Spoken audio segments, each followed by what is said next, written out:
Сега е точно 18 часот и 54 минути. Ја следите емисијава Македонски корени од Сидне со вашите домаќини Бети и Јон Треновски.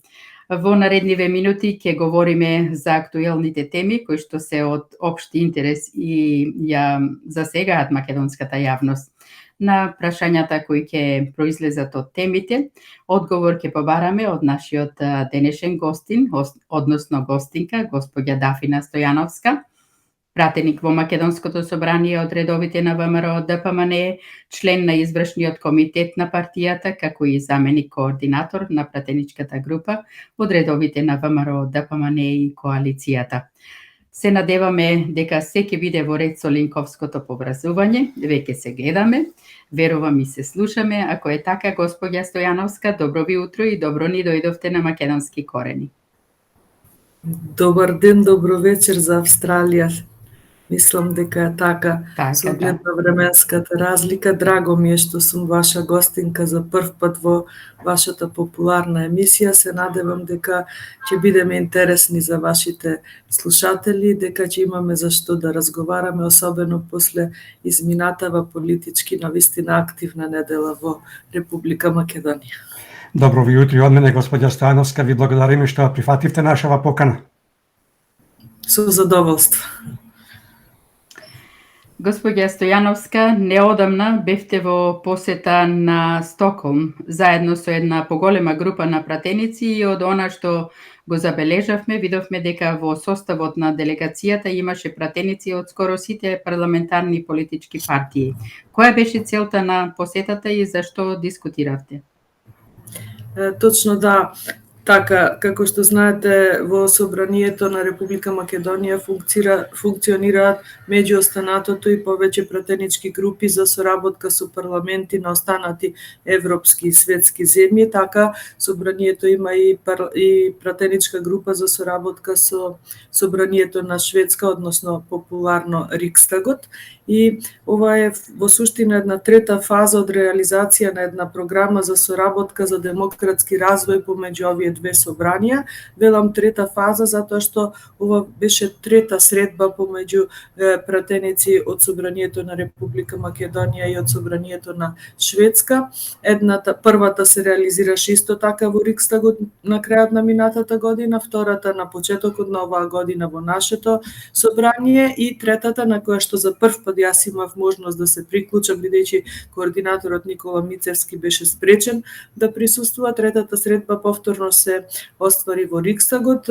Групата од македонска страна беше сочинета од 9 пратеници од различни парламентарни групи и парламентарни партии, и на ова дводневна работна средба во суштина како дел од програмата за соработка за демократски развој се расправаше меѓуостанатото за родовата застапеност во собранијата, за течењето на законодавниот процес, за парламентарна контрола.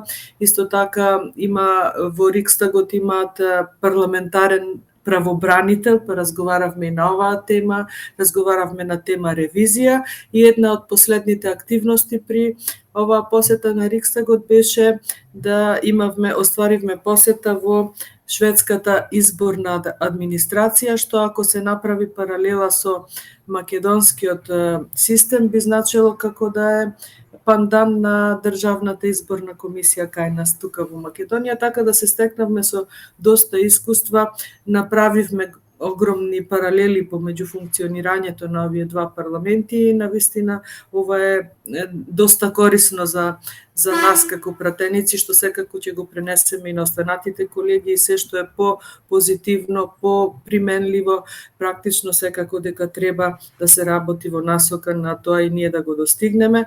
И да не заборавам, имавме можност во швеѓаните секој четврток одржуваат седници на пленарни прашања и имавме можност, бидејќи токму четврток беше нашиот прв работен ден во шведскиот парламент да присуствуваме и на седница на пратенички прашања, која што кај нив трае само половина час, но верувајте, за тие половина час не мислам, туку сум убедена дека се поставија повеќе прашања од страна на шведските пратеници, отколку што кај нас во македонскиот парламент се поставуваат во текот на една целодневна седница, бидејќи таму поинакви се правилата, односно секој пратеник може да поставува прашање во рок од 1 минута и добива одговор исто така во рок од 1 минута. Секој четврток таму присуствуваат по 4 представници од шведската влада, кои што се должни да одговорат на поставените прашања, а еднаш месечно задолжително присуствува на пратеничките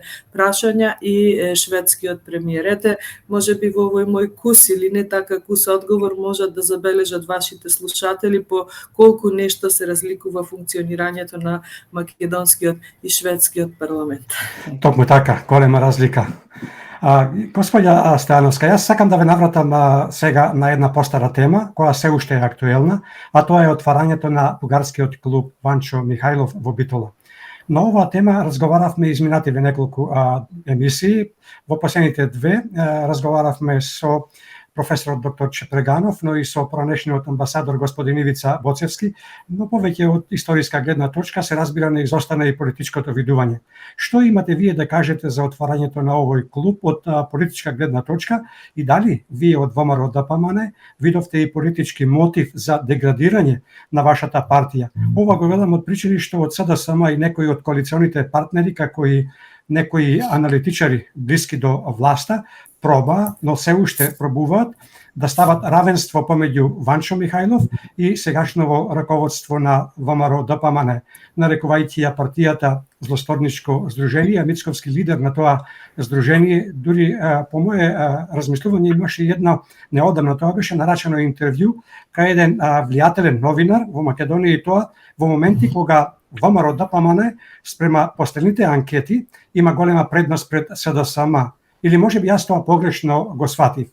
И како ќе ја прокоментирате поднесената кривична пријава на Љупчо Георгиевски, председателот на клубот, заради излагање на подбив на македонскиот народ и предизвикување омраза, раздор и нетрпеливост врз национална, расна, верска и друга дискриминаторска основа. Најверојатно поводот е цитатот на Ванчо Михајлов кој се наоѓа во просториите на клубот. Опростите, многу ви даваме само можност да.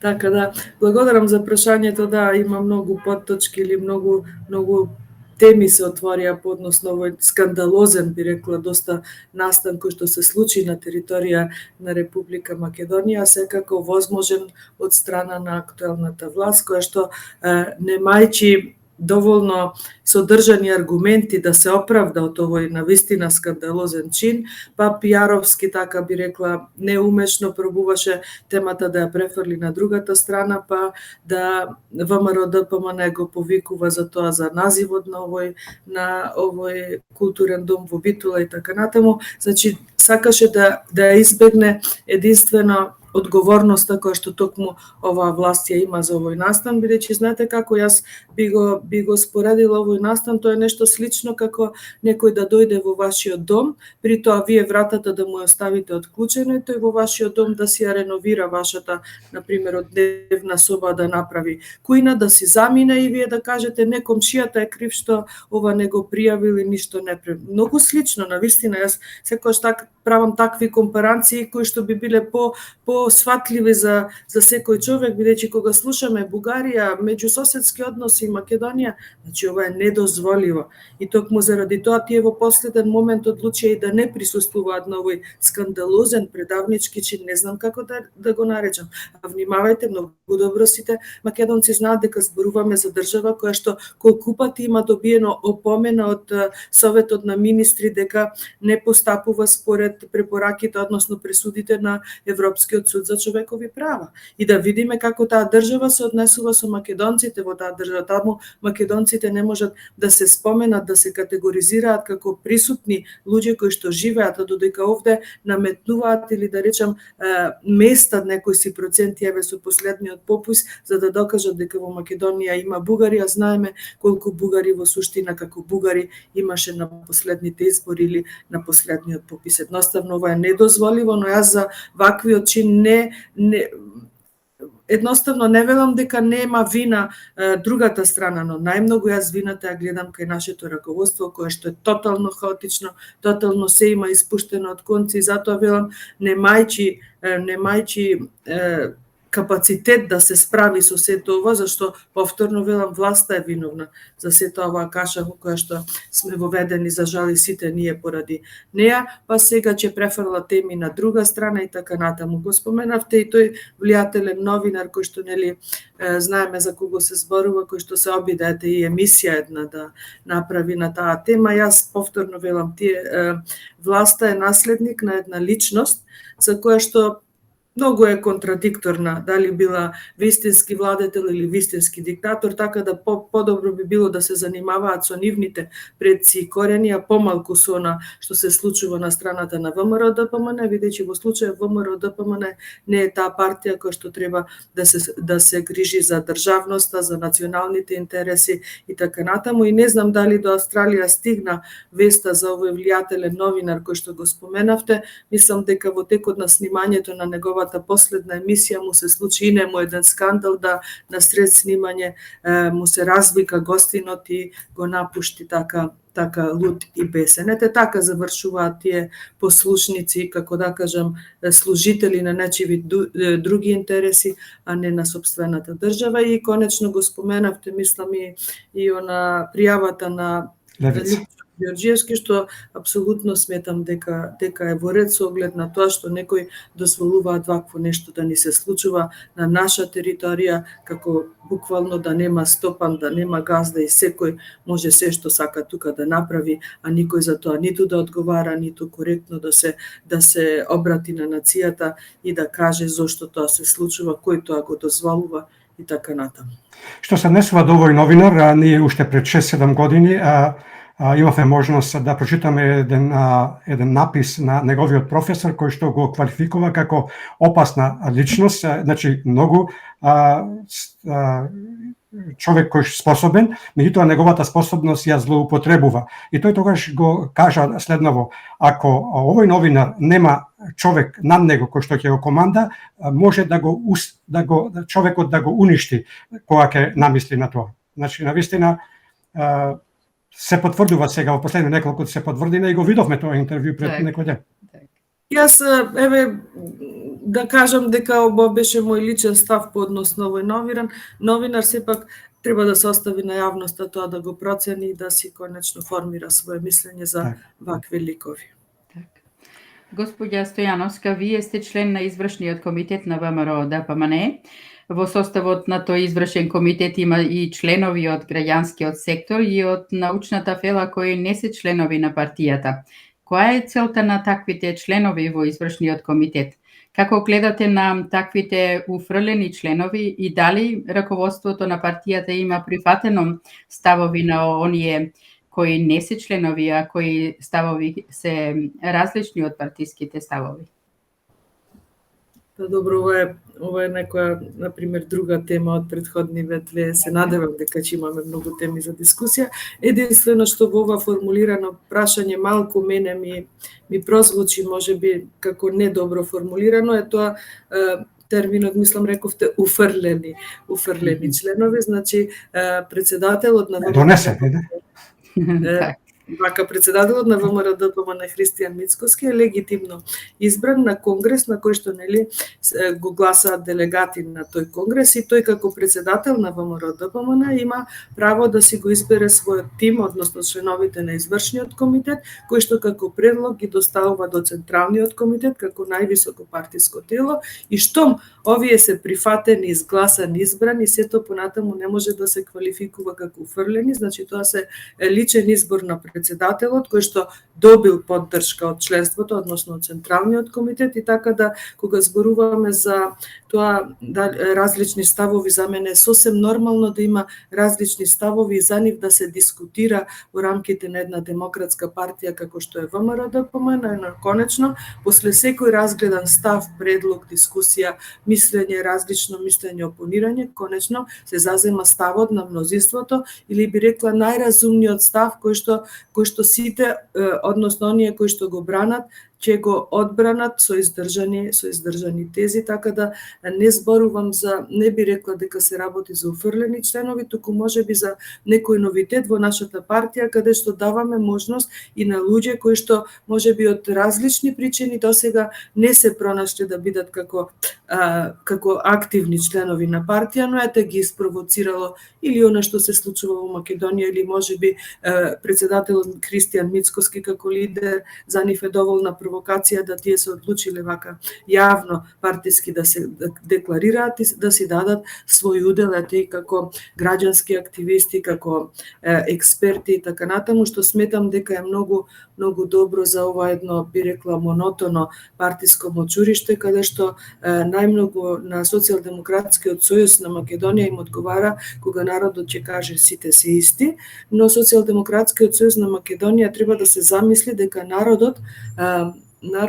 почна да користи оваа формулација сите се исти за многу краток временски период откако СДСМ дојде на власт, што ова СДСМ треба да го смета како нивен пораз.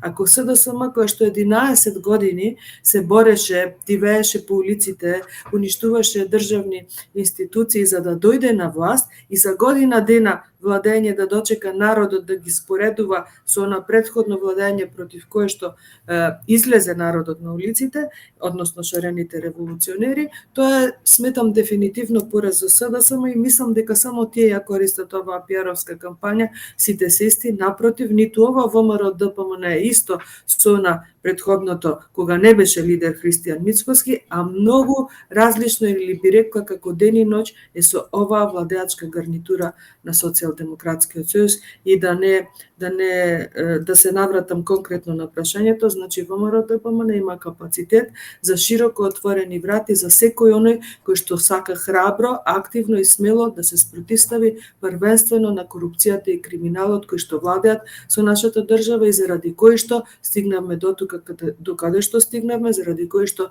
имаме национални предавства кои што ни се случуваат и грешки за кои што навистина ВМРО-ДПМН ќе има многу сериозен предизвик, многу тежок период од како ќе дојде на власт за да се справи со сите овие грешки кои што Социјалдемократскиот сојуз за многу покус временски период ги направи, и грешки кои што отворено кажувам дека дури ни предходни владеачки гарнитури од оваа партија, од Социјалдемократскиот сојуз, не ги направиле. Тука мислам, знаете, на промената на името, неуставниот референдум, на овие капитулантски договори, предходниот со Преспа, и сега кој што е најактуелен со Бугарија, тоа сето го направија само ова актуелна гарнитура на Социјалдемократскиот сојуз. Доскоро беше начело на предводена од најголемиот, би рекла, им смета терминот, ама навистина немам друг термин да кажам освен предавник за Зоран Заев, и сега имаме еден откроиран негов наследник кој што ќе видиме со каква мисија, но дека нешто има капацитет да стори, еве видовме, му ги дадовме тие 100 дена влада, но не видовме дека и Ковачевски има некој капацитет, иако би рекла интелектуално е далеку над неговиот предходник, бидејќи неоспорно дека се работи за универзитетски професор, но сепак професор кој што навлегол во некој води во кој што нема толкаво искуство, затоа велам ќе видиме што ќе се случува, но дефинитивно дека има некаков надеж за Македонија со оваа гарнитура нема, и затоа нели започна на активна блокада во собранието после понудениот предлог од страна на нашиот председател Христијан Мицкоски за разумно седнување на маса, за разговарање за актуелните теми кои што се... Ќе говориме на овие теми. Така, Верувам дека нашите слушатели и гледачи, а и вие сега ќе сватат од одговорот што дадевте, зошто колешката Бети го формулира ваквото прашање. Ако вака прашањето не беше поставено, убедени сме дека ваков одговор не може да добијат нашите слушатели и гледачи. Да, излезе на површина се оно што очекувавме да го кажат, да го слушне јавноста. Добро. Тогаш се надеваме дека се таму за добро на партијата и за добро на Македонија, токму така. Пред некој ден заврши рокот од 10 дена кој вашиот лидер Мицкоски го даде на премиерот Ковачевски. Ковачевски по стапките на Заев со она познатото нославно мало сутра не прифати лидерска средба на која би се разговарало за точките кои ги понуди Мицкоски, меѓу кои точката за предвремени парламентарни избори. Вие во парламентот ја започнавте најавената активна блокада. Најпрво објаснете што значи активна блокада. Дали тоа значи блокада на се, како што оние од владеачково мнозинство ја представуваат? Какви резултати очекувате од оваа блокада? Докаде сте спремни да одите и како ќе ги прокоментирате најавите на поголемиот дел од владеачкото мнозинство, особено од премиерот Ковачевски, како и на дел од аналитичарите блиски до власта, дека барањето на ВМРО ДПМН е било закана и уценување? Така, значи сега разговараме за ова што јас се обидов да се префрлам од претходното прашање. Да, значи во изминатава недела или поточно во вторникот на 10 мај започна на наша најавена активна блокада, а започна бидејќи претходно имаше еден разумен предлог од страна на председателот на ВМРО ДПМН Христијан Мицкоски, за кој што предлог се остави период да се размисли за да се прифати. Тоа беше предлог за седнување на маса, дури беа понудени 4 работни групи од наша страна со кои што како тим искусен или експертски би се обиделе заедно да седнеме на маса со Социјалдемократскиот сојуз како владеачка партија и да се обидеме да изнајдеме некое решение, бидејќи знаете во Македонија се случува и штрајкови од страна на вработените во образование и труд и социјала. Во Македонија ни се случуваат преговори за кои што навистина народот е загрижен и од тие причини сметавме дека и тие тимови, дел од тие тимови се однесуваа на овие проблематики, но премиерот Ковачевски се одлучи уште веднаш после пресконференцијата на Христијан Мицкоски да каже, односно да одбие. Дури не знам дали успеа добро да размислат, да прочитаат што се беше понудено, веднаш одбија и значи не сакаат да разговараат, велат државата не е сега период за вакви игри од наша страна, државата била во криза, па јас велам државата е во криза токму заради нив. Државата никогаш не била во 4 кризи истовремени, зборуваме за мигрантска криза, зборуваме за ковид криза, зборуваме за финансиска криза, зборуваме за криза во снабдување со електрична енергија. На што се должат овие 4 кризи? И не можат да се правдаат тие дека и во светот има кризи, да, но никаде во светот ние не видовме дека некој се обидувал да не произведува електрична енергија, да краде од државните институции, па државата за тоа да го наградува со народни пари. Знаете, зборувам за оние милионски суми на евра што се префрлија на Елем заради тоа што Елем е некадарна, односно е кадарна само за крадење, а не за да ги снабди своите граѓани со струја, така да затоа велиме можеби Ковачевски е некој нов лик или пообразован лик од Заев, но политики од типот на мало сутра му се повторуваат многу скоро откако е станат на председател и ваков начин на однесување не се толерира не само од страна на ВМРО ДПМН, бидејќи да дојдете во Македонија, вие нема да почувствувате никаков друг амбиент, освен амбиент и разговори по улиците меѓу народот, дека ова е веќе неиздржливо, до кога вака ќе издржиме. Ја навистина не гледам дека ќе издржиме, дури мислам дека и самиот Ковачевски како професор на економски факултет, значи финансиски експерт, експерт е многу свесен дека вака нема да се издржи. И заемот сега нека го земат. Тие земаат заем за веќе задолжени работи. Значи заем за заем, тоа е катастрофа. Ова никогаш не било.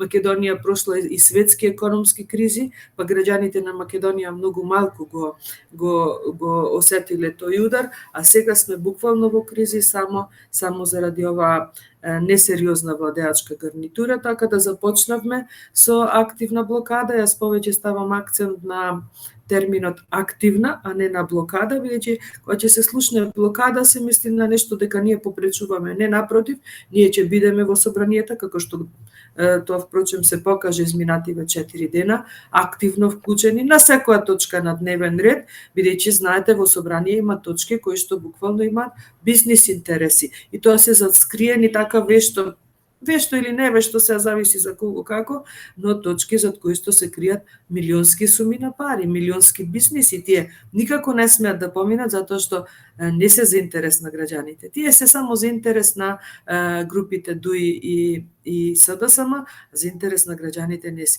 Затоа рековме, се што е за интерес на граѓаните, тука нема никаква блокада, туку напротив, активна поддршка и доколку можеме и активно подобрување на такви законски реченија, но верувајте ми ги има многу малку.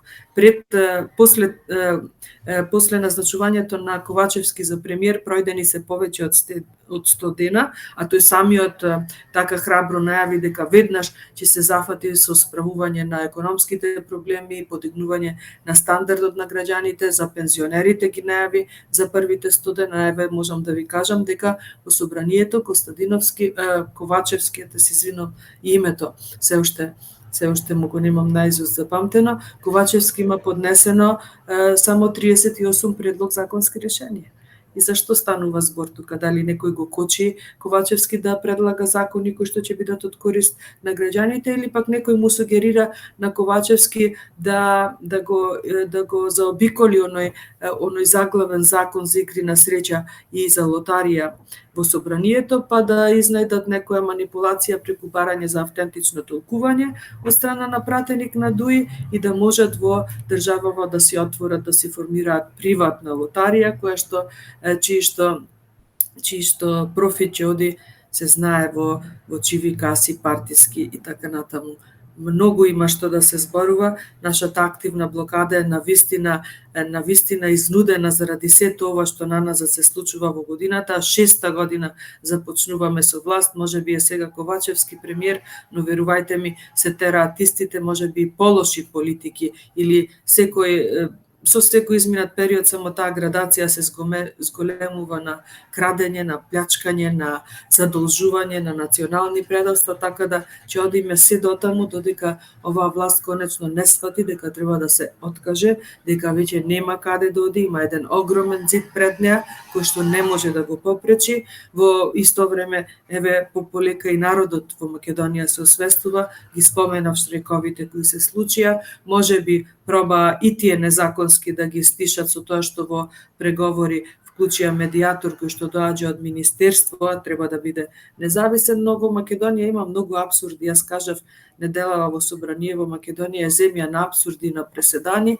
ама мислам дека веќе ситно бројат одбројуваат, за жал многу ја уназадија, ја уништија Македонија во МРДПМН како сериозна партија, че има навистина доста голема одговорност кога ќе дојде на власт, затоа мораме да бидеме свесни и прво од самите себе да почнеме дека нема да има привилегија или пропуст за никој, но тоа мора да го докажеме пред нашиот напатен народ во Македонија, прво со личен пример, дека ниту ние некогаш ќе помислиме било што трошка од ова што досега го правеа аздисаните функционери на ДУИ СДСМ и ние да го направиме. Господја Стојановска, ајде уште малку за тоа како се одвива активната блокада до сега. Од она што можеме да го видиме, вашата пратеничка група, мислам на пратеничката група на ВМРО, ДПМН и коалицијата, сте доста добро организирани и прецизни во вашите настапи, особено во репликите и контрарепликите.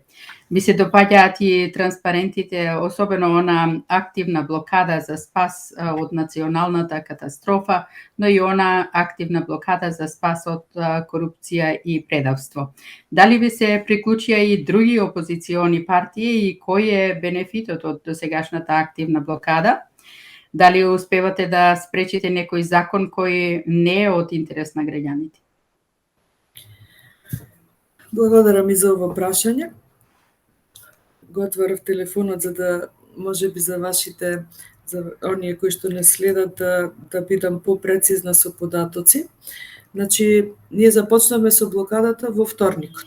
10 мај беше датумот до кога беше дадено на рок за Ковачевски да ја прифати понудата на Христијан Мицкоски, но за гледачите морам да кажам дека ние веќе уште во понеделникот, доцна во ноќта, бевме ставени пред еден предизвик со најавена блокада која што ќе започне за утредента.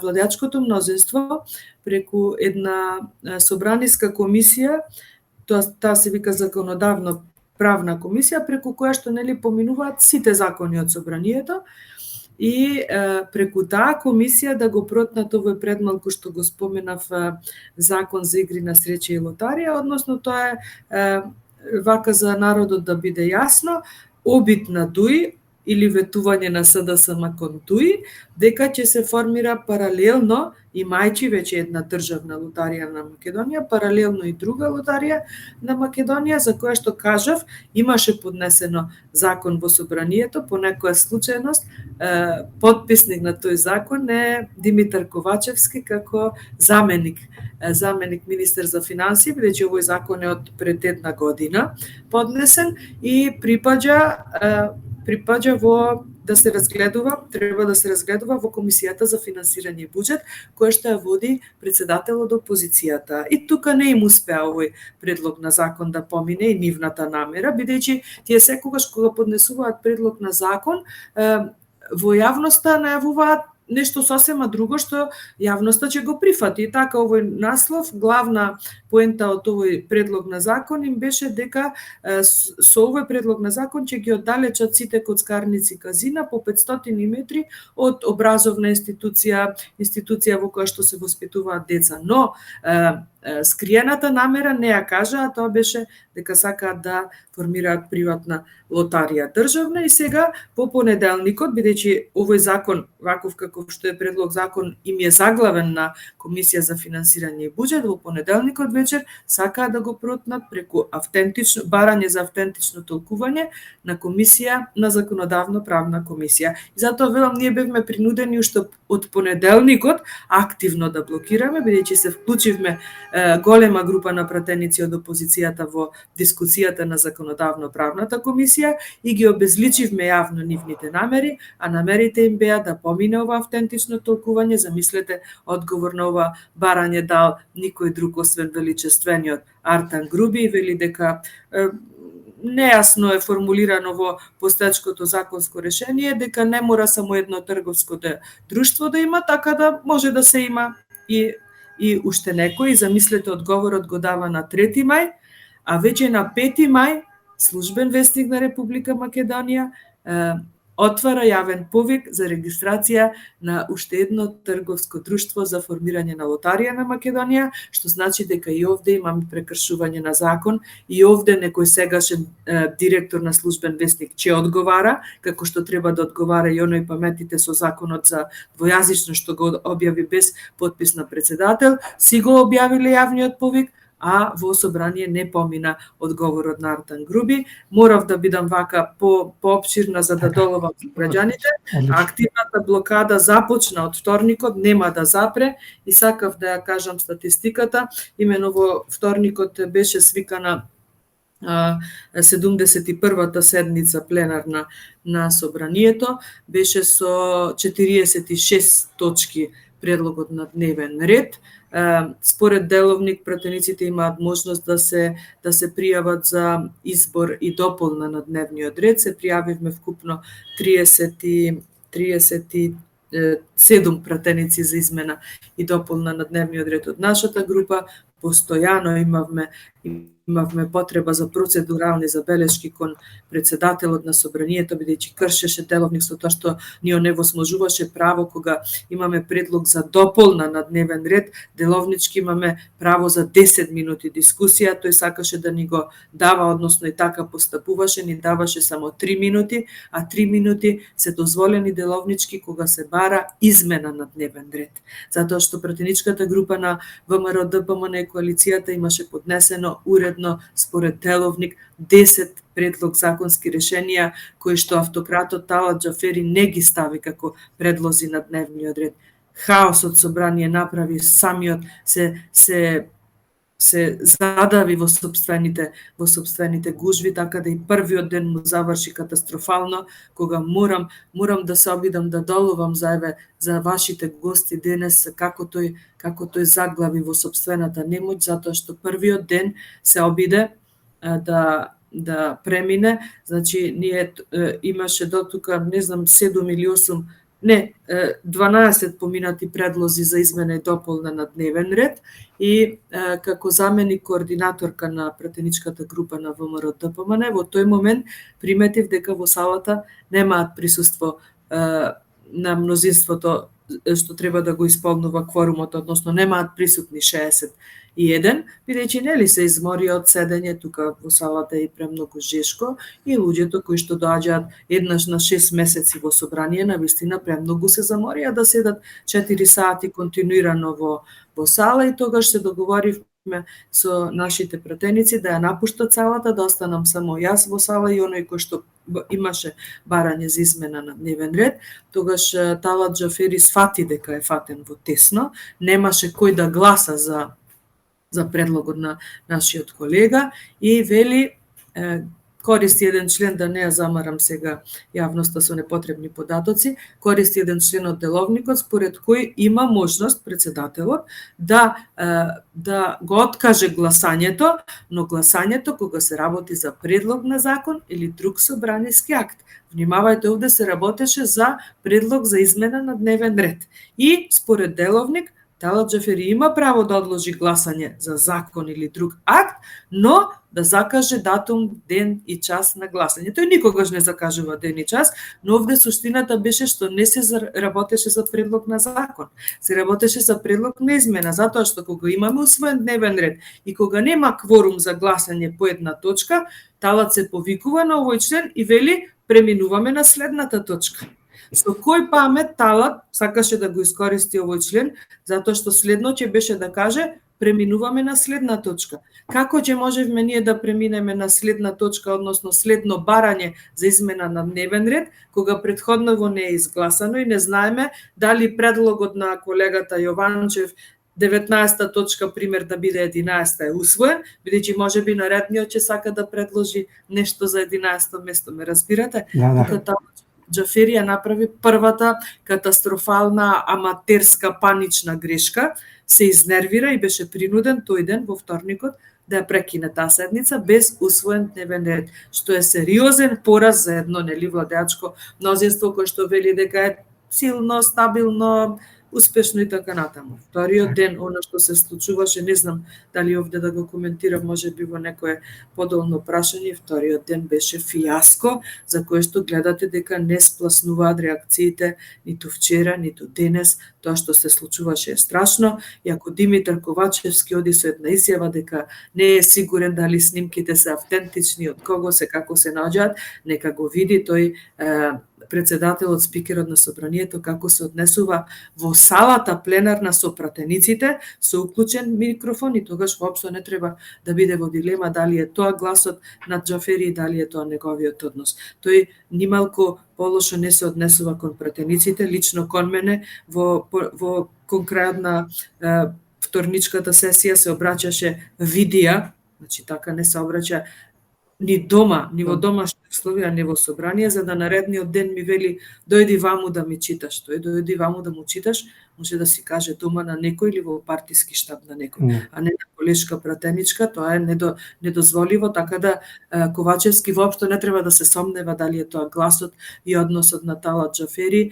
Не би рекла надвор од пленарна седница, тоа изгледа дека е случувано во седницата каде што се држува, во салата каде што се држува пленарната седница, но изгледа пред излезот, бидејќи има дели од нашите колеги кои што биле сведоци на ова варварско однесување на Џафери. Очигледно е дека собранието во последниве неколку денови, поточно денот на започнувањето на активната блокада, е претворено во досега невидено безредие, односно хаос, како што вие рековте. Се упатуваат многу навредливи зборови, од кои некои од нив на граница на физички контакт, како што беше случајот во средата навечер помеѓу спикерот на собранието господинот Талат Џафери и координаторот на вашата пратеничка група господинот Никола Мицевски. Што беше тоа што беше каписла на ваквото однесување на Џафери? Што е тоа што ги прави нервозни оние од владеачкото мнозинство? Како ќе го опишете законодавниот дом, особено во изминативе неколку денови?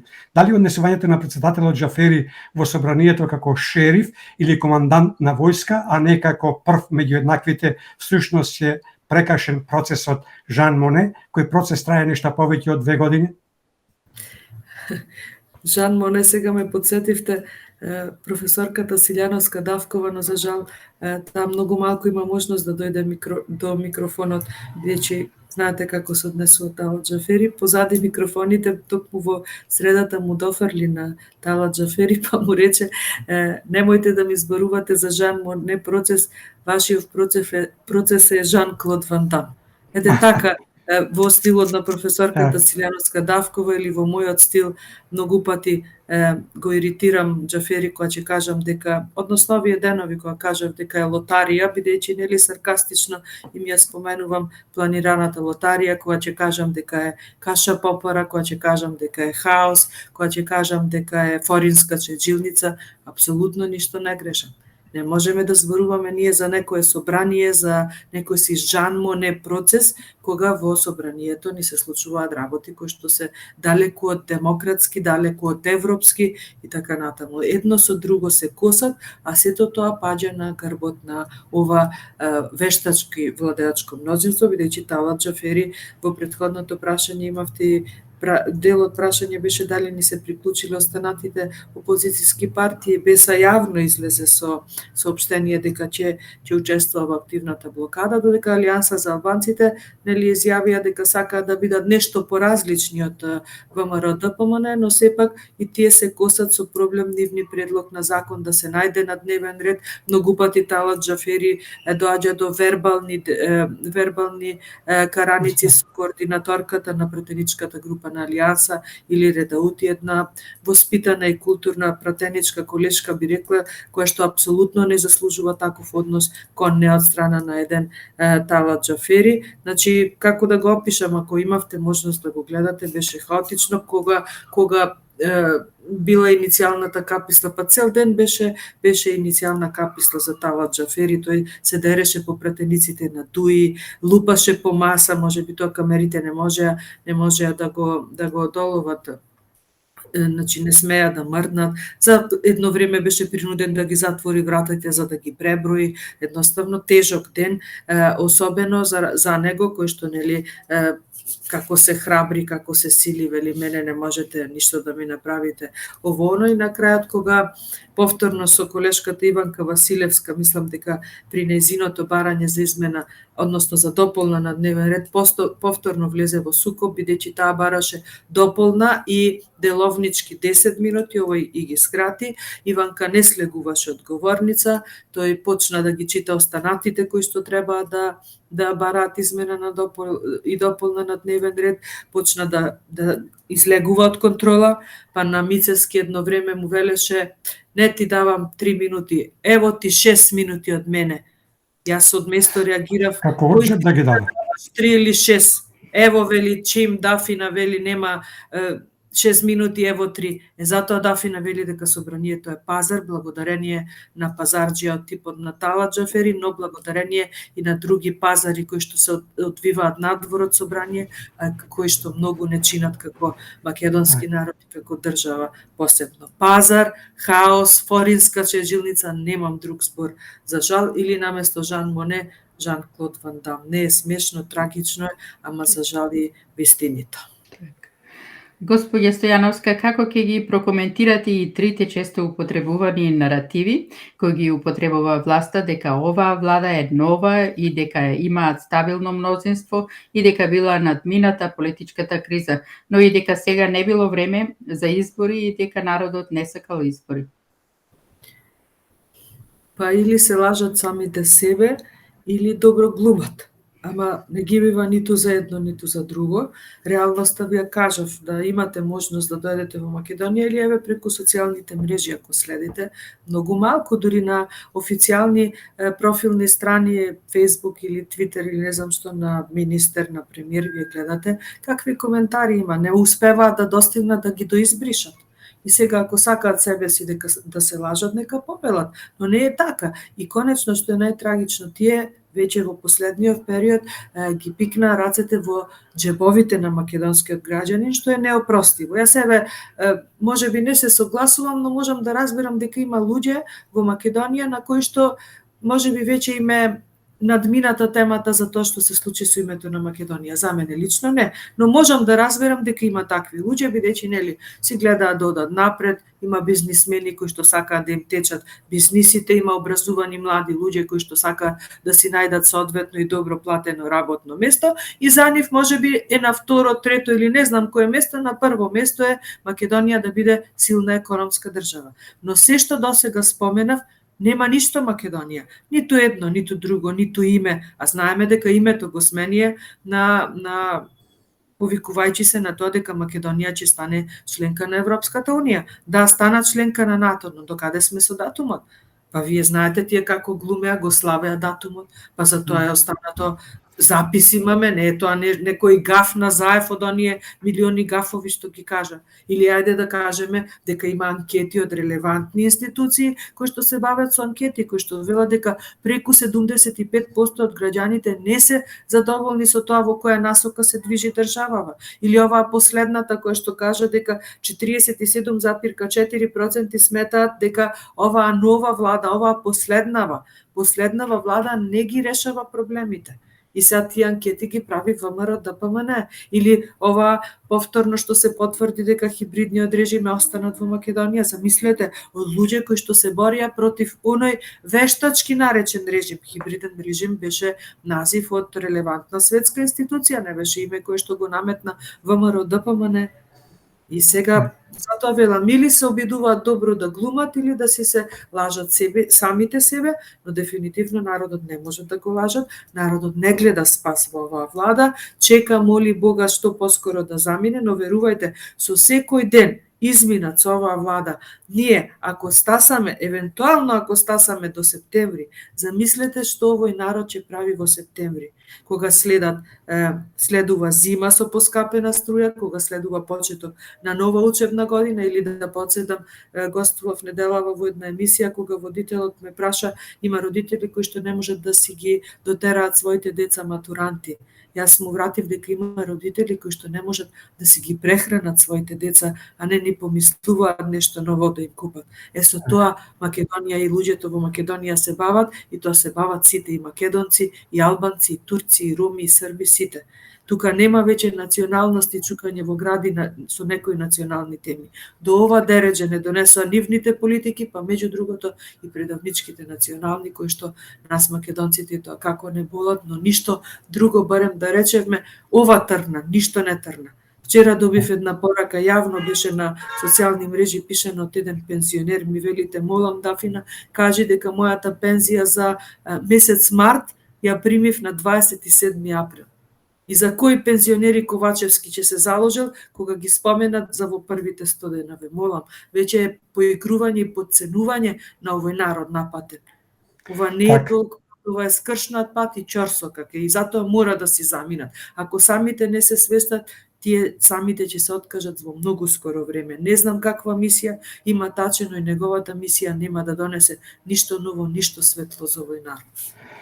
Проблеми многу малку решенија, а ние имаме уште многу прашања што би сакале да ги завршиме оваа вечер. Дали една, а може би и главна причина за неприфаќањето на лидерска средба од страна на премиерот Ковачевски е надежта дека сепак во јуни-јули ќе се добие некаков датум за преговори, а со тоа и спас на владата, а врз база на некаква веќе подпишана согласност од страна на Ковачевски и Османи дека ќе ги исполнат сите барања кои ги бара Бугарија, ставајќи го македонското прашање во однос на Бугарија во свршен чин, и дали во причините можеме да ги ставиме и последните резултати кои ги покажуваат анкетите? Бидете, јас смешно е за мене Ковачевски да очекува Македонија да добие датум за почеток на преговори сега во јуни-јули, кога пројдоа 5 години со сите 12 месеци наредени во нив и ниту еднаш не доби Македонија датум за почеток. Ниту со Заев, а со Тачо уште помалку, затоа што гледаме докаде се стигнати релациите во преговорите помеѓу Бугарија и Македонија, кои луѓе се вклучени во тие преговори, гледаме што се случува, затоа што на тие преговори Социјалдемократскиот сојуз дозволи да се отворат теми кои што ВМРО-ДПМН никогаш немаше да се дозволи да бидат отворени, затоа што кога така постапувате во едни преговори, многу е тешко утре да го сопрете тоа и да кажете стоп, тука за тоа нема разговор. Социјалдемократскиот сојуз самиот си отвараше некои теми, сметајќи дека уште ова и стигнавме да веќе нема што и да се понудува. Затоа што сите ќе се разграбаат кога имате од другата страна некој кој што само поддава, а ништо не бара или не вели стоп, или не вели дека има трошка достојство за својот народ, дека има работи за својата држава и за својот народ за кој што не треба да се преговара, не треба да се ставаат на маса и воопшто да се отвараат. Инаку што се однесува до тоа дали Македонија заслужила добивање на датум за почеток, да, Македонија заслужила и тоа како. Патот на Македонија е во Европската Унија. Патот на Македонија за во Европската Унија ВМРО-ДПМН го има зацртано во својот статут уште откако ВМРО-ДПМН е формирана како партија. Во тој период не смееме да заборавиме. Оваа сега Социјалдемократски сојуз на Македонија партија наследничка на онаа претходната сојуз на комунисти, тогаш во тоа време плачеше се уште во Белград за СФРЈ, ако се сеќавате. Да. Затоа не смееме никако да дозволиме да речат дека ВМРО-ДПМН има нешто против. Дај Боже Македонија да добие датум за почеток, не во јуни-јули, ако е можно што поскоро, еве и месецот, но реалноста е сосема друга. Нема шанси да очекуваме ние да се добие датум со вакви преговарачи од наша страна зборувам. Јас велам, не се чудам на она што Бугарија го бара, кога некој од Македонија тој го дозволува. Имаме многу лоша преговарачка екипа од Македонија, не само во овие преговори, во оние претходните во кои што си го изгубивме вековното име Република Македонија. И знаете, кога некој во некои преговори кои што го газел пат, јас не велам дека тоа беше пат кој што можеше брзо да се реши. И знаете, истите тие кои што го обвинуваа ВМРО-ДПМН кога беше власт дека не стигнало до нигде. Истите тие кои што се обидуваа со бомбите да покажат нечии разговори каде што се преговарало за име Северна, да се преговарало, но никој тоа не го одлучи. А истите тие час поскоро само што дојдоа на власт го избра името Северна без да го послушаат сопствениот мнозински народ. Тоа е таа разлика во преговарање, ме разбирате? И затоа јас од оваа преговарачка гарнитура, од оваа актуелна власт не очекувам ништо добро да и се случи на Македонија, па макар и датумот кој што е заслужен и презаслужен на оваа актуелна власт не може до тоа да стигне, затоа што гледате дека не е само да се добие датум, гледате дека Европа од нас бара сериозност, дека Европа бара држава која што не се бави со криминал и корупција, и тоа криминал и корупција кои што се во првите редови во владата на Илинденска.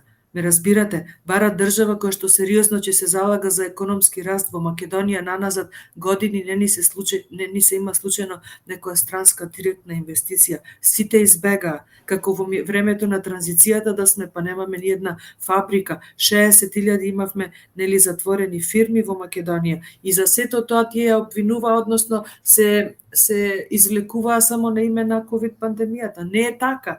Сите ковид пакети треба да бидат насочени кон капитални проекти, кон странски директни инвестиции, нешто што ќе продуцираше нови пари, а не еднократни помоши за луѓе кои што ќе ги потрошат еднократно и ништо од тоа не видоа помоша. Да не спорувам дека, да не подсетувам дека од тие пакети на економски антикризни мерки недостасуваат милионски суми на евра.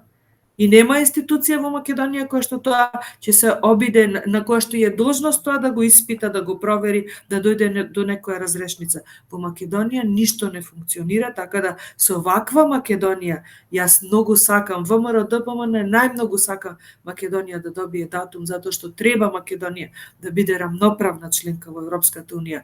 Но Социјалдемократскиот сојуз и ТУИ апсолутно ништо не сработија за тоа навистина да се случи. И утре кога повторно ќе следи разочарување, на кого ќе го вперат прстот конечно. Се оди натака да самите конечно си признаат дека не ги бива и дека треба час поскоро да си ја напуштат власта. Ке мора да побрзаме, имам уште многу прашања, пократки ако можете. Поменете ме вие ако треба да привршувам со одговор. Не, имам уште доста прашања, сакаме да ги поминеме сите прашања. Ама пократки одговорите ако можете.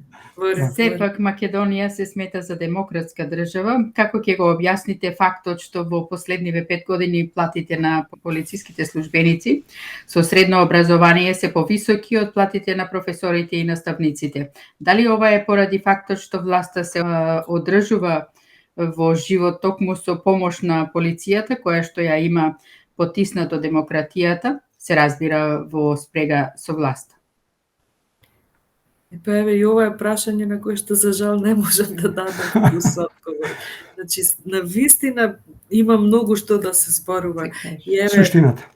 Суштината е тоа, да, во Македонија е деградиран паметниот човек, умниот човек, образованиот човек. Во Македонија владее мафија.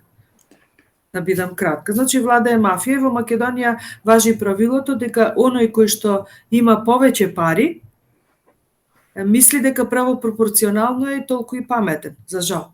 Типичен пример беше Зоран Заев.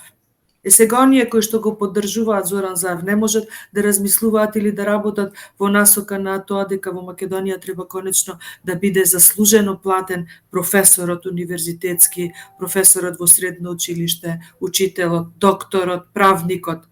Јас не ги подценувам и безбедноста на државата и тоа како многу битно прашање, но да не заборавиме дека македонската полиција е предводена од еден министер на кој што му се случуваа катастрофи додека беше министер, па едно време и нели технички премиер. И како ние можеме да очекуваме дека ќе имаме платени адекватно, односно заслужено, односно според образование луѓе во Македонија. Нема да имаме, затоа од Македонија си заминуваат паметните луѓе и затоа е реткост некој паметен човек, образован или експерт да се вклучи во партија, но за среќа во ВМРО ДПМН тоа се случуваше, а за несреќа кај Социјалдемократскиот сојуз морам да напоменам дека тие има проблем да си најдат кандидати за министри, кандидати за директори, затоа што веќе никој, многу малку има луѓе кои што сакаат да се приклучат на ова криминално друштво. И кога веќе сме кај полицијата, ме испровоциравте, но морам еве за вашава емисија неколку работи да наведам во однос на министерот за внатрешни работи Оливер Спасовски, кој што е пали и гаси во полицијата, но од друга страна му се случуваат акции за плен на дрога да му ги води ДЕА, не тој. И во тие акции да бидат фаќани внатрешни вработени, така е. Во време на Оливер Спасовски се случи една тешка сообраќајка во Македонија во која што загубија животи 16 луѓе и тоа од мојот град од каде што потекнувам од Гостивар, и во време на Оливер Спасовски се случи една минатата година во ноември сообраќајка во Бугарија, не случајно ги споменувам овие два примера, каде што изгореа во автобус во Бугарија 45 луѓе. И замислете, тука имаме внатре коалицијски препирки, ДУИ СДС кој да одговара. Во меѓувреме имаме двојни аршини во однос на двата случаи, разрешница нема во ниту еден. Овој сообраќајка од Дурмоту се случена пред повеќе од 3 години, ова се случи пред неколку месеци, но таму е надлежно нели и обвинителство на Бугарија.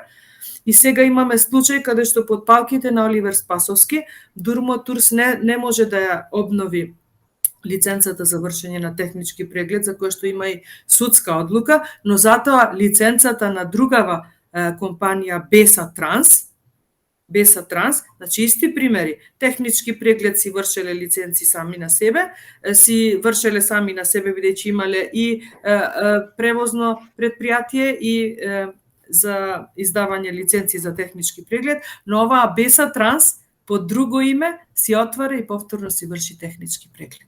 И тоа се тие двојни аршини и некои лични интереси за кои што никој во држава не сме да спомене, а не дај Боже институција да покрене да расчепка за што се работи. Но на сметка на овие бизнис интереси имаме на двете места луѓе кои што погина, чии што семејства се уште чекаат разрешница и одговора. Тие не се случуваат затоа што командата сегде па и во судски разрешници ја има власта. Овде во Македонија нема поделеност на законодавна, извршна и судска власт. Во Македонија законодавната власт, односно собранието, му е подружница или експозитура на владата, а владата е буквално пресликана и во судството. И зашто ќе зборуваме? Ние ќе очекуваме датум. Еве да бидам пократка, ако бев јасна за вашите. Владата на Заев и ова на Ковачевски се веќе повеќе од 5 години на власт и во ова време има донесено 5 државни буџети, а тоа преточено во финансиски бројки 20 милијарди евра. Каде отидоа и на што се потрошени овие средства? Дали државата и граѓаните имаат видено некое фајде од овие 20 милијарди евра? И дали можете да посочите некој проект кој е реализиран во овие последни 5 години? Можам да кажам дека овде ме фативте на тесно и на ова прашање не можам да ви дадам одговор, затоа што нема капитален реализиран проект во време на 6-та година владење на Социјалдемократски сојуз. А знаете како дојде на власт, знаете што се ветува, мед и млеко за граѓаните.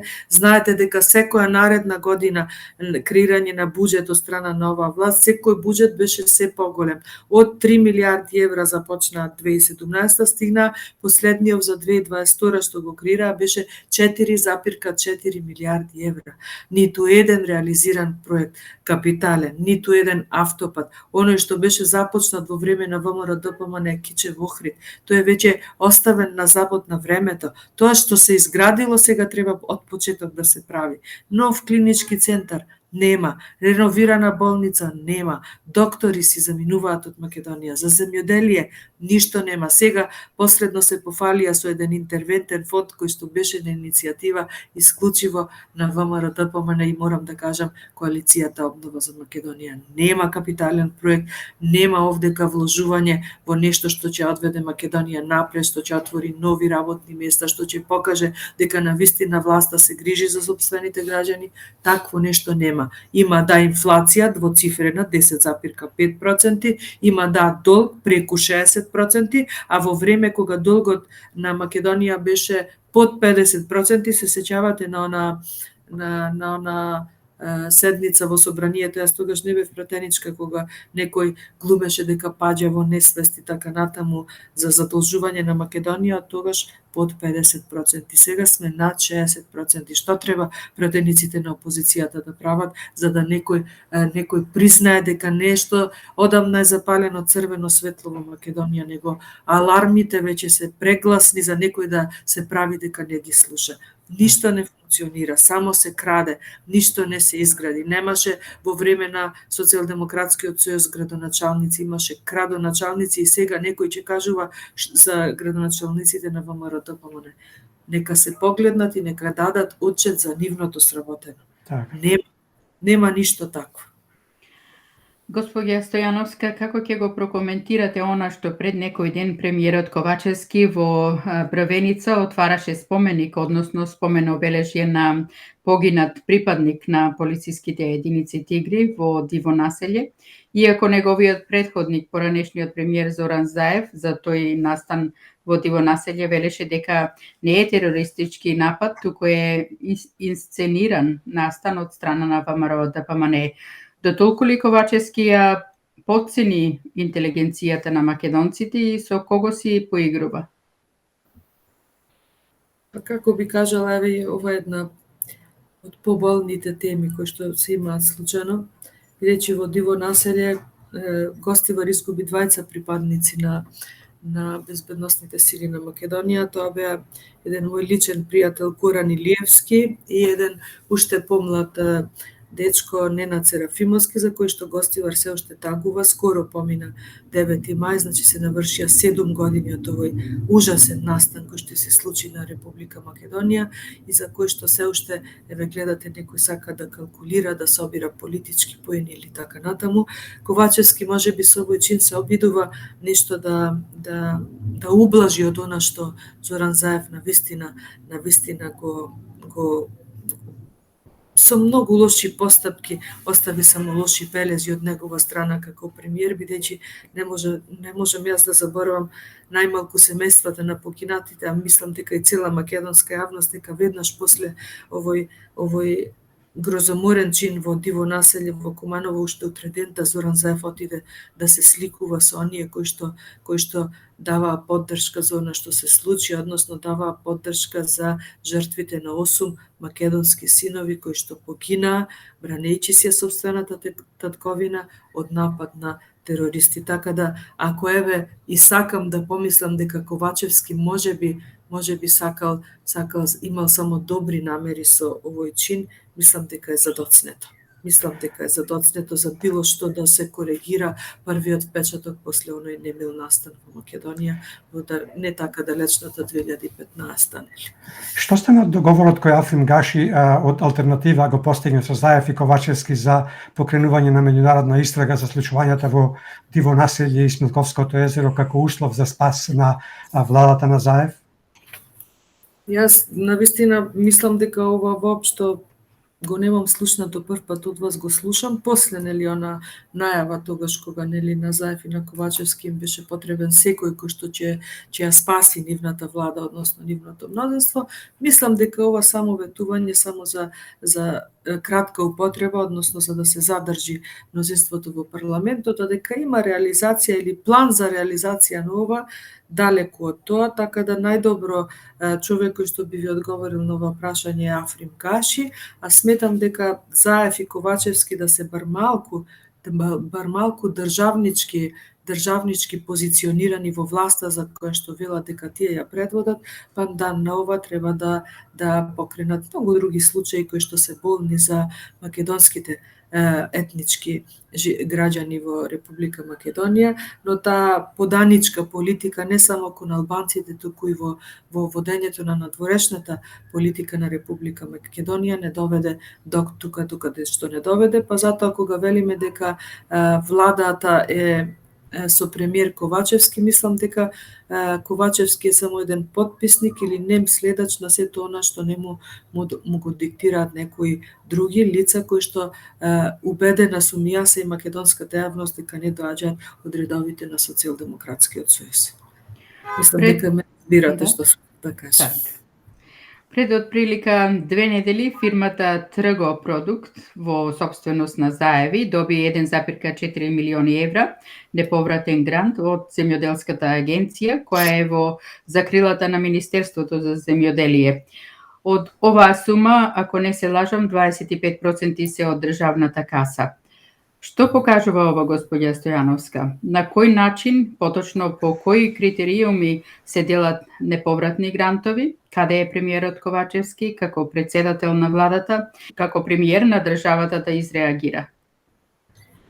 Се сеќавате додека, извинете нешто запишав, додека премиер беше Зоран Заев, владееше она правило за еве ваков случај кога се случува доделување на фондови или грантови, владееше правилото евро за вицето, евро за црквата, така беше? Да. Сега премиер во Република Македонија е Димитар Ковачевски и владее правилото евро за вицето, евро за црквата. Што значи ништо не е променето, освен што не стои името на Зоран Заев за премиер, туку името на Димитар Ковачевски и затоа со вакви постапки и многу нана зашто досега ги дискутиравме, ние, еве јас лично, но верувајте, мнозинство македонски народ, не може никој да го разубеди дека Зоран Заев е тргнат од премиер и дека Ковачевски носи нешто свое, бидејќи повторно ни се случува да пари од овој сиромашен македонски народ се двојат за фирми кои што го исплячка овој народ. Значи, повторно имаме и во време на Ковачевски случаи од типот на Лидија Димовска, од типот на ќерка на Никола Димитров, значи пари од народ за пари од оние кои што го плячкаат овој народ, или за пари, или за џебови на власта, значи криминал, никој не одговара, продолжува се тоа и во време на Ковачевски, дока се тоа, или би рекла дури сервилност кон Зоран Заев, бидејќи гледате, Ковачевски одвојува фирма или дава амин да се одвојуваат средства за фирма на Заеви во време на најголемата криза, кога Ковачевски вели дека ќе се крои ребаланс на буџет со кој што ќе се кратат непродуктивни трошоци, во време кога Ковачевски апелира народот да биде скромен, да штеди и така натаму, тој издвојува милионски суми на пари за фирма на Заеви. Нема повеќе што да се коментира. На почетокот на овој месец во село Слупчани се отвори еден споменик и тоа со огромно знаме од друга држава, а посветен на, како што оние од Дуи велат, споменик на бранителите од УЧК во Слупчани. На отварањето на тој споменик, лидерот на Дуи, господинот Али Ахмети, рече дека, цитирам, не може да има историја на оваа земја без УЧК, не може да има иднина на оваа земја без најголемото достигнување на Охридскиот договор, резултат на оваа армија. Ахмети во говорот кој го имаше на отварањето рече дека овој споменик треба да не обединува. Може ли да не обедини ваков споменик? Дали сте изненадени од ваквата реторика и каде исчезна зелената реторика на Дуи од последните парламентарни избори? И каде затаија институциите за да се дозволи изградба на еден ваков огромен споменик во висина од 20 на метри? Да не се повторувам за институциите во Република Македонија, бидејќи неколку пати наназад во досегашните дискусии споменав дека ниту една институција не функционира, па најмалку очекувам за еден ваков настан. Што се однесува до зелената агенда на Дуи, добро е што потсетувате на неа, бидејќи нели тоа беше нивната главна предизборна кампања, промоција, премногу актуелна во тој период 2020, или 21 лани беше, но ништо не видовме од зелената агенда и тогаш многу замераа што некои од опозицијата зелената агенда ги потсетуваше или на парите, зелените новчаници, банкноти, или ги потсетуваше на шумите, односно знаеме Дуи како е формирана како партија. Очигледно и е многу гласно во Македонија се зборува дека кога Дуи ќе биде заштитник или покровител или кога ќе организира ваков настан на кој што се побудуваат националистички, би рекла, теми или теми кои што ги повредуваат чувството на етничките македонци во државата, тогаш Дуи се подготвува за избори. Но Дуи треба да знае дека ова не е далечната 2001, 2002, 2008 година, кога се уште албанците и македонците во Македонија беа осетливи на овие, не дека денес не се, но денес во Македонија после таа страшна 2001 година, кога знаете како заврши, знаете со каков договор заврши, знаете кој најмногу за жал го слави тој договор во оваа држава, но денес во Македонија и албанците се многу свесни дека ниту споменици не од 20, од 200 метри да се издигнат, нема да ја надоместат штетата што Дуи како партија ја има направено во Македонија, не само за етничките македонци, туку и за сопствените етнички албанци зборувам, затоа што веќе ниту еден албанец кој што е чесен, вреден, образовен, кој што живее во оваа држава, сака да формира семејство, сака да работи во оваа држава, веќе не се пали ниту на знамења, ниту на споменици, ниту не знам какви веќе да можат да измислат агенди оние од Дуи, затоа што секој совесен и чесен македонец, албанец, турчин, србин, ром во Македонија сака да му биде овозможено да живее, да создава, да работи, да има мирен живот, да има добри услуги од државна администрација. Веќе вакви теми не само што се болни и провоцирачки, не знам дали кај некого можат да предизвикаат некаква реакција или не дај Боже верба дека овде има надеж за иднината и на албанецот и на било кој друг граѓанин во Република Македонија. Провоцирачки е, да, и во однос на тоа бидејќи институциите молчат, како и во се друго избрза, затоа што мислам дека искористија погрешен термин, но за нив не е проблем, затоа што за меморијален споменик е одговорно Министерството за култура, а не е локалната самоуправа, но како и да е, и овој настан помина како што помина, дека нешто ќе им помогне на ДУИ, доколку самите во себе не се реформираат тешко, гледате дека добиваат шлаканици на секој чекор, нивната најголема ЕУ, како да се изразам, мислам на Теута Арифи, мислам, нели таа беше и вице-премиерка за интеграција, го оплячка Тетово со 25 милиони евра, добија шлаканици што ја одбија и од амбасадорка во Вашингтон и од амбасадорка во Брисел. Повеќе од тоа што треба да се каже, затоа велам, не 20, 200, 2000 метри да дигнат споменик, не можат да го разубедат честниот албански граѓанин во Република Македонија дека е веќе доста од ваква ДУИ во Македонија. Господја Стојановска, кога сме кај споменициве, како ќе го прокоментирате фактот што во Македонија кога се работи за споменици се има двојни стандарди на оние од СДСМ и нивните коалициони партнери пред се ДУИ и пречеше и се уште им е трн во око проектот Скопје 2014 им пречи најавата на кумановскиот градоначалник господинот Максим Димитриевски дека сака да гради споменик за бранителите од 2001 година, како и за погинатите полициски припадници за време на акцијата во Диво населје во Куманово од 2015, што ја спомнавте претходно, етикирајќи го како националист, а не им пречи изградбата на грандиозниот споменик во Слупчани. Па да, слична тема, ама веќе се обидам да дадам нешто поразличен одговор за да нели да се доискажам во однос на ова. Скопје 2014. Прво морам да потсетам дека тие како институции сега работат и функционираат токму во Скопје 2014, па дури и собранието како проект е дел од 2014. За делот, дали имало криминал, дали имало злоупотреба во однос на тендери, злоупотреба на пари, тука повторно треба институциите да реагираат, но да потсетам не институции кои што водат судски нарачани процеси и малтретираат само луѓе од сегашната опозиција. Зборувам за институции кои што ревносно би си ја работеле својата работа и по однос на тоа зошто се извинувам зошто им пречи Скопје 2014, ги пречи затоа што Скопје 2014 во добар дел, не велам дека комплетно, но во добар дел Скопје 2014 ја отсликува би рекла едно од најбогатите светски, а тоа е македонската историја. Нив им пречи затоа што гледате дека со источниот сосед сакаат да ја заборават колективната Македонија, да ја изменат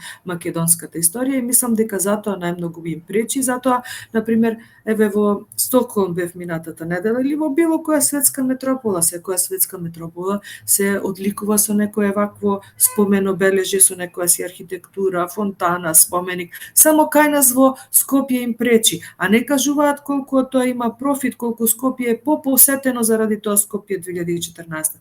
Главната причина е тоа што Скопје 2014 во голем дел ја отсликува богатата македонска историја која што тие ја распродаваат. И затоа им пречи, ама да не заборават дека функционираат во проектот Скопје 2014. Камо среќа тие да направеа некој проект, еве да речем Скопје 2020, не мора да беше во Скопје, нека беше во некој друг град во Македонија. За жал, нивниот проект се вика плячкање, крадење, лажење и распродавање. Како ќе го објасните фактот што луѓето кои влегува во парламентот на 27 април стана осудени терористи со драконски казни, а луѓето што како терористи во 2001 година влегува во собранието станаа политичари. И покрај тоа што за време на конфликтот во 2001 масакрира, дига во воздух, киднапира, малтретира, убива и се тоа демек во името на човекови права. Како го доживате вие однесувањето на ДУИ?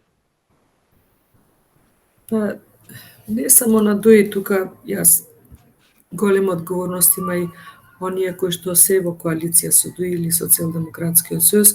Јас бев сведок на тој 27 април, бев во собранието тој ден и секогаш кога ќе се спомене, знаете, има некоја боцка што ќе ме боцне, не можам многу работи да заборавам, но никако не можам да простам тоа што има драконска казна од престоку 200 години со квалификација за дело тероризам, а нели ете и вие споменувате од друга страна некој кој што навистина направил дело тероризам, денес е слободен и така натаму. Мислам дека и тоа беше еден класичен партизиран судски процес, политизиран, настан од 27 април. Сметам дека треба да остане во нашата меморија, но да остане за да запаметиме дека и тука се искористи искреноста на граѓаните на Македонија, кои што преку 70 дена мислам дека реагираа на она, сака да имаат удел во тоа да се спречи македонското национално предавство. За жал беа ставени во еден костец, би рекла, испровоцирани, а оние кои што или беа организатори, или кои што беа најмени за да се реализира оној чин кој што се реализира кога настана хаосот во собранието, многу добро знае македонската јавност на чија страна се и под чија закрила се, а во тоа време под кои бои се прикривале. Тоа е многу добро јасно за македонската јавност. Оние кои што се за занданите се само невини жртви, кои што се најмалку терористи. Нивните семејства се тие кои што патат заради ваквата пресуда, но јас верувам меѓу останатото дека ВМРО-ДПМН како партија не само декларативно, туку сериозно, кога вели дека се залага за еден правосуден систем кој што ќе функционира исклучиво според закон и устав, дека тоа ќе се случи по еден ден и 27 април да се разгледа и да се направи една ревизија на овој случај, на оваа судска драконска пресуда, како што нели треба да се направи ревизија на многу судски случаи, бидејќи ако одиме така, после 27 во април во Република Македонија во суштина и ништо не треба или треба да биде дискутабилно дали е законски, дали е според устав, затоа што изборот на оној кој што дивее сега во овој парламент, за тој избор ние се уште ден денес немаме добиено записник. Едно време снимките можеа да се отворат на веб страната, сега никаде ги нема, но да, затоа некој гние по затворите и некој се ги нема видено сопствените деца, некој сопствените родители, а некој дивее, раскрчмува, распродава и уште се сили, че го споменува тој датум. Имав ја пред некој месец едно обраќање во собранието каде што бев испровоцирана од пратеник на власта кој што ми го споменуваше 27 април, па морав да му возвратам така како што му возвратив, а верувајте ми, така ја чувствувам. Болна е за мене оваа тема и многу е болно тоа што, како што вие кажавте, невини луѓе ни гнијат по затвори и ни се повторува минатото, а велиме дека одиме напред, дека чекаме датум за отпочнување преговори со Европска унија во Македонија. Се уште се повторува постапката на Ченто и на многу останати невини македонски јунаци кои што навистина некои со живот, некои со затвор платиле за Македонија. Сега ни се повторува тоа. Зошто? Затоа што имаме неразбрани трговци како владеачка гарнитура. Господја Стојановска, разговоров сакаме да го продолжиме со неколку прашања на кои посакуваме блиц одговори, но не подолго од 15 минути за сите прашања, но претходно сакам да се одмориме малку со една музичка numera. Почитувани, верувам се уште сте со нас и господја Стојановска е со нас. Разговорот ќе го продолжиме со неколку прашања на кои посакуваме блиц одговори, како што рековме и претходно, ако е можно не подолго од 15 минути за истите. Господја Стојановска, како ќе ја прокоментирате изјавата на премиерот Ковачевски дека градоначалниците од ВМРО, ДПМН и коалицијата од денот на преземањето на функцијата не работеле ништо и дека немале спроведено никакви проекти? Куса 15 секунди, нели? Па еве на Таче би му порачала, тој има можност да даде еден коментар на веќе завршениот 4 годишен мандат од градоначалниците на СДСМ, а овој трае само 7 месеци и може да отвори една фејсбук страна на еве на пример на Типча Муцунски, на Орце Ѓорѓиевски, на Диме од Јегуновце, на Јовица од Брвеница и ќе се соочи со тоа дека апсолутно не е во право, дека и тоа како е сработено се работи и тоа со силна поддршка од граѓаните. Како би ја објасниле работата на Македонското собрание во последниве неколку години? Дали тоа е организирано, дали е функционално и дали ве прашуваат вас, пратениците од опозицијата, за нешто? Нефункционално е апсолутно, јас имам кажано дека се заглавени самите со себе, тука себе конкретен би ви кажала, од последнава беше што се отвори 71 седница, а се завршени само 20.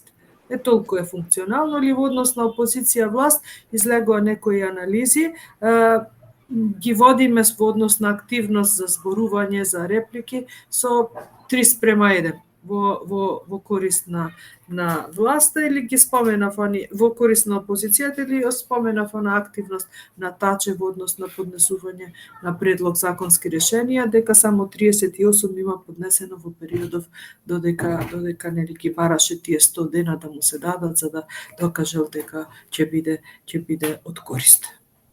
Повторно со него, како ќе ја прокоментирате изјавата на премиерот Ковачевски дека ќе седнал со господинот Мицковски да разговара откако ќе бил постигнат договор со Бугарија? Па знаете како, Мицковски и ВМРО-ДПМН беа изолирани од процесот кога се менуваше името, односно кога се преговараше за Преспа, беа изолирани исто така и од преговорите со Бугарија. Цело време се сами си ги водат овие политики, така да не верувам ни дека за ова ќе има некаква покана. Стратегија од дефинитивно од ова водачка гарнитура не може да се очекува, а најмалку па да подадат рака и нешто заеднички да се сработи во интерес на граѓаните на Република Македонија. По завршениот каков таков попис, владата е во процес на изработка на национална развојна стратегија за следните 20 години. Дали ви имаат покането да учествувате во носењето, односно креирањето на таа национална стратегија? Како што кажав, немаме таква покана, немаме покана воопшто за ништо да се седне на маса. До сега се сработуваат сами и велат дека опозицијата е тука само за да ги критикува и ништо повеќе, но не е така. Гледајќи ги дека не можат сами, дека немаат капацитет или немаат интерес, имаат интерес за некои други работи. Секогаш сме понудувале рака за било која област, се си тераат сами, се си тераат на сила, затоа се дотука дока што се, така да би одговорила дека и немаме некои информација околу тоа дека се подготвува национална стратегија, како што немавме соработка и кога се носеше законот за попис, видовме како го донесоа, воопшто не го слушаа ВМРО-ДПМН и затоа реакциите на граѓаните после спроведениот попис, и тоа не само на македонците од ВМРО-ДПМН, туку има огромни и сериозни реакции од страна на останати етнички заедници кои што живеат во Македонија, но за сето тоа еден ден ќе се одговара, треба да се одговара, ама и ќе се одговара, тоа е најбитното што треба јавноста да го знае. Господја Стојановска, дали вие од ВМРО-ДПМН стравувате од фактот што оваа влада е спремна на преземање нелегитимни чекори со катастрофални национални последици, но и со финансиски ефекти, само да си го продолжи рокот на владење? Мислам дека се сега во состојба кога можеби ги наполнија џебовите, свесни се дека рокот им се крати, дека за кратко време ќе завршат, но сега гледаат колку што можат да избегнат одговорноста. И затоа се обидуваат во собрание насилно да се усвои закон, например, за Академија за суди јавни обвинители, поради кој што колешката Сонја Мираковска доби интерпелација од наша страна, бидејќи го силуваат овој закон да помине, затоа што треба да инсталираат нивни луѓе кои што утре нема да им судат. Јас повеќе би рекла дека стравувам на што е се подготвена оваа влада. Ако нема да потрае, но секој изминат ден со оваа влада значи дека или државата Република Македонија ќе остане без народ, или народот ќе остане без држава. Или едно или друго. Оваа власт што побрзо замине, прво самата себе ќе се спаси од маките со кои што се мачи да владее, а не владее само диве, и конечно го спасува и народот во Македонија. Затоа што кажувам, или ќе остане држава без народ, а народот без држава уште малку поостанува. Што побрзо заминат и го сватат дека е тоа единствениот излез, тоа ќе биде многу подобро и за нив и за сите останати. Дали стравувате од момент кога владеачкото мнозинство не ќе можат повеќе да ги издржат овие напади со укажување на сите неправилности, прекршување на деловникот и на уставот, како и вадење на површина на коруптивните сделки кои ги прават не само парламентарното мнозинство, туку и извршната власт, да почнат со физичко наследство и напади? Па не, мислам дека се за некако не воопшто не ни помислувам на тоа страв. По кој смисол страв мислите, не знам, но не се работи тоа за некој да си ги измериме сега мускулите или така натаму. Ние треба тука да се докажуваме со аргументи. Тие имаа можност 6 години и да креираат буџети, и да креираат политики, да креираат стратегии, ништо од тоа не направија, ниту со Зоран Заев, ниту со Ковачевски. На едно поле Македонија не е огреана. Значи, насекаде имаме мрак, падови, порази, критики од сите страни, така да насилството воопшто мислам дека не е тема, а кој се плаши, пример, не е ова борба на мускули, ова е борба на авторитети, борба на креирање, на работа, авторитет од страна на Социјалдемократскиот сојуз немаме, а од страна на ДУИ, која што е, мислам, ја води оваа влада, не се работи за авторитет, туку исклучиво само за бизнис интереси, што секако го дозволуваат овие од Социјалдемократскиот сојуз.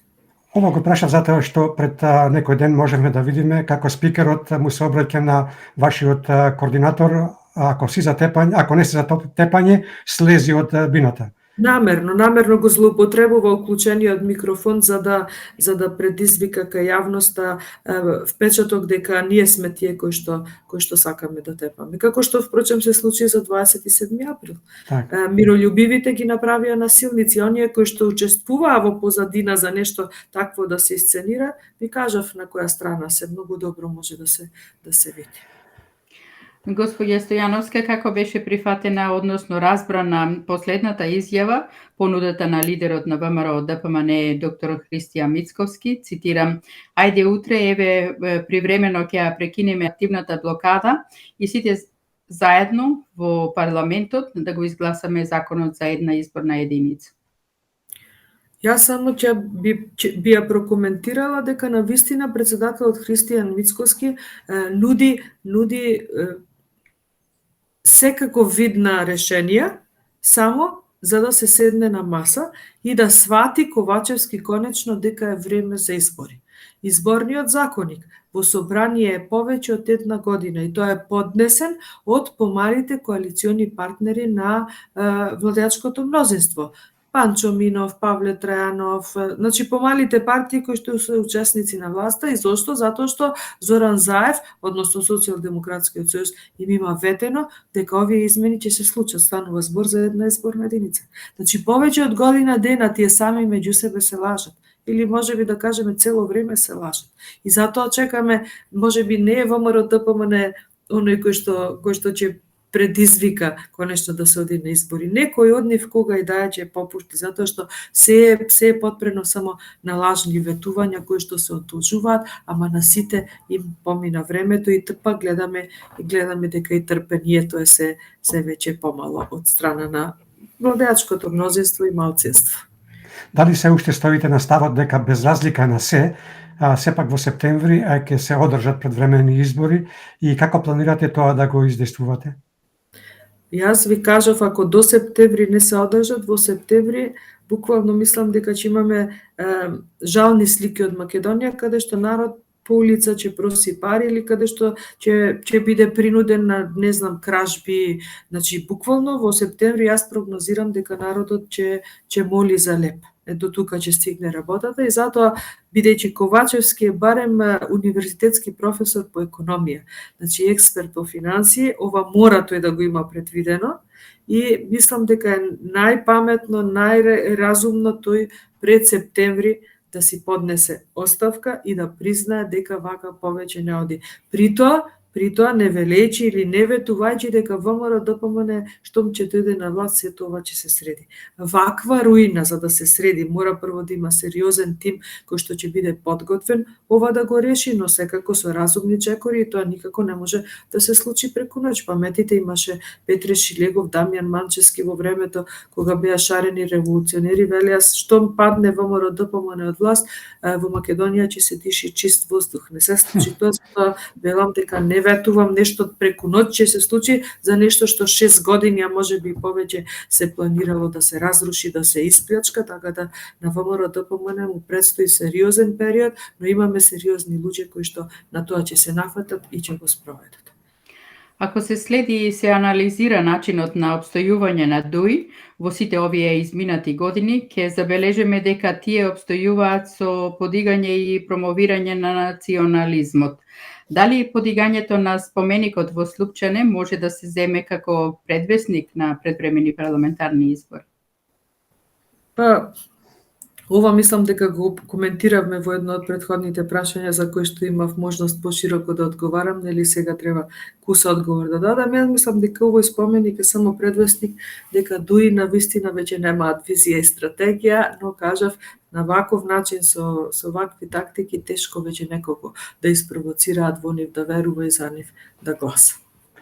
Дали излезат од овие кризи со кои се соочува Македонија и македонските граѓани, а благодарение на ова ненародна власт, сепак на крајот се, ова што се случува лежи во неприкосновениот глас на гласачкото тело и не оттуѓивото право на секој поединец кој на демократски начин, зад параванот за време на избори, е соочет сам со сопствената иднина и со иднината на Македонија. И какви чекори ќе преземете за да го добиете тој глас?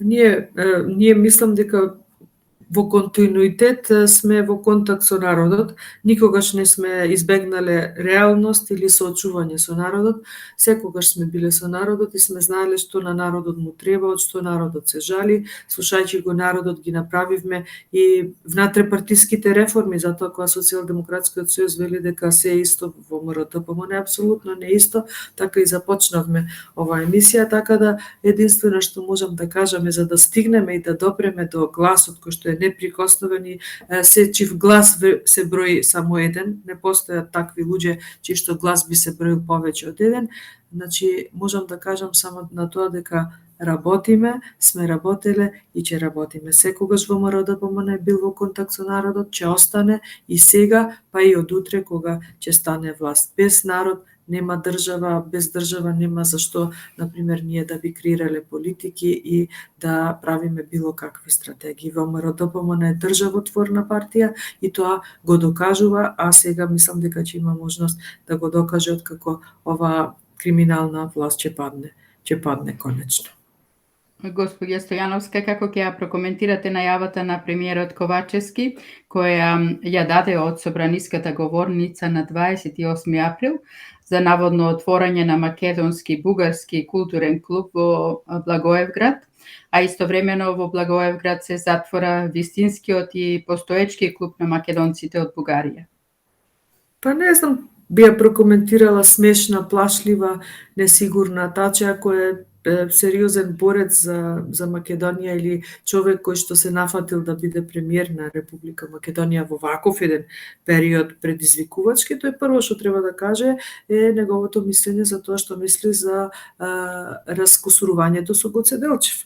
А тажно беше на таа седница на политици за претенички прашања да се гледа еден премиер како во недостиг на негови лични аргументи заради нивни лични познавања, да гледате на пример министерката за култура која што актуелна е во Македонија само по тоа што со скафандер влезе во собрание, како му подава некои пишани ливчиња кои што тој така неуко ги прочита, па еве кажа нешто ќе се побарало отварање на клуб во Благоевград, односно во држава која што не ги признава македонците. Таче треба да удри на маса и да каже дека Гоце Делчев е македонец, треба да удри на маса и да каже дека нема преговарање за македонската историја, но таче едно кутро исплашено човече кој што не знам зошто се нафатило да биде премиер и гледаме дека не му беа потребни само 100 дена, уште 100 да му се дадат, тој нема ништо да направи, а најмалку нешто во интерес на македонските национални интереси, бидејќи верувајте, најактуелна тема сега е што ќе се случи со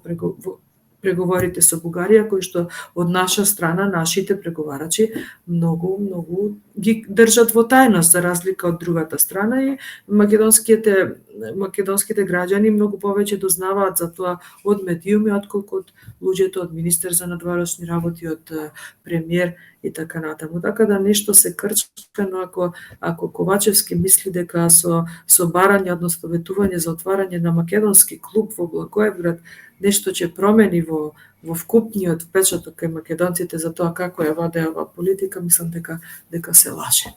Како ќе ја прокоментирате изјавата на францускиот претседател Емануел Макрон за формирање на некоја си посебна европска заедница или втора европска лига како проект за еднината на Европа, кој предлог беше поддржан од германскиот канцелар Шолц, но и од Белгија? Дали треба да се прифати ваквата идеја?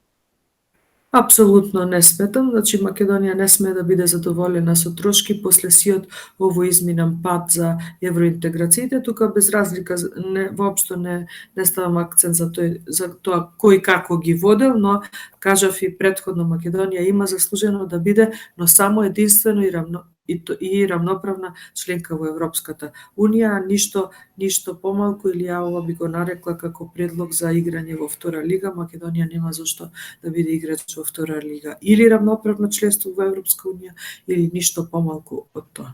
Тоа е мојот одговор. Како ќе ја прокоментирате изјавата на пратеникот од Демократскиот сојуз Павле Трајанов, кој вели дека доколку председателот на собранието Талат Џафери ги одолговлекува измените на изборниот законник, има пратеници, вклучително и тој, што би пристапиле кон напуштање на владеачкото мнозинство и предвремени парламентарни избори, посочувајќи дека повеќе пратеници се подготвени да гласаат за престанок на мандатот на владата. Едно Скопско и се е можно. Скопско. Ајде да видам куса и така. Ја мислам попрво воздух ќе снема на планетава, отколку Павле Трајанов да се откаже од владеачко мнозинство. Мислам тоа е или некоја пиаровска стратегија да се направи дефокус од ова поактуелно во што се случува. Значи година дена вие да чекате некој да ве лажи и да се поигрува со вас и да седите така мирно тивко во владеачко мнозинство. Тука не мислам само на колегата Павле Трајанов, туку на сите останати кои што вака си се договориле да си трпат и да си молчат, така да или е некоја пиаровска игра, или е, ако на тоа се решени, конечно нека го сторат тоа. Или си дигаат цена, ама јас велам, кога некој ќе се продаде можеби за највисоката цена, во тој момент станува најевтин. Знаете како завршуваат таквите пратеници. Како ќе ја прокоментирате изјавата на алтернатива за напуштање на владата, на владината коалиција, поради неисполнување на договореното со власта, на која и дадоа нов живот со нивното приклучување?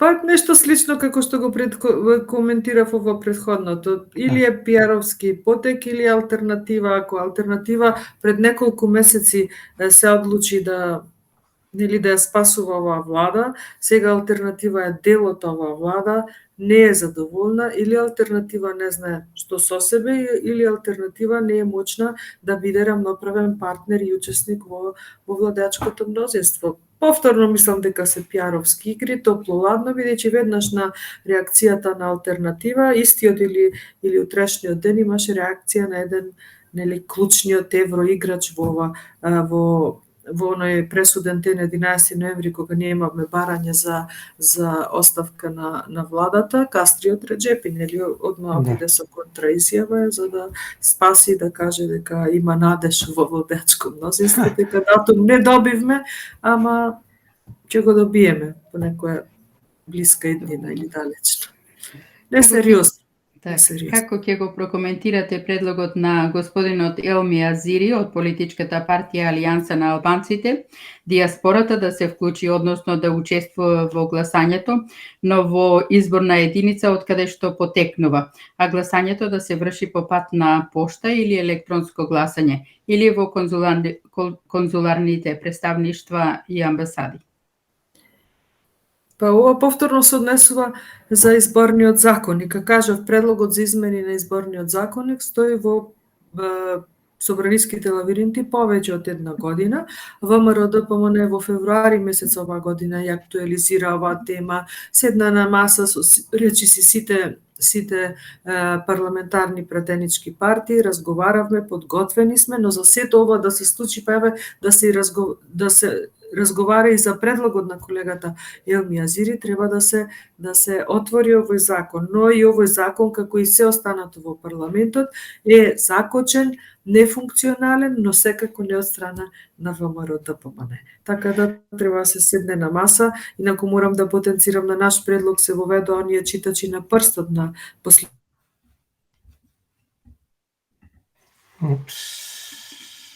Дали се слушаме?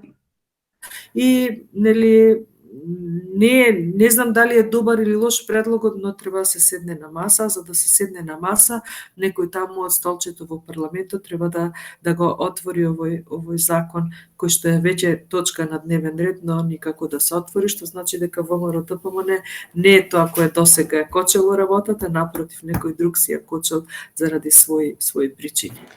Дали може би имате некои потврдени информации?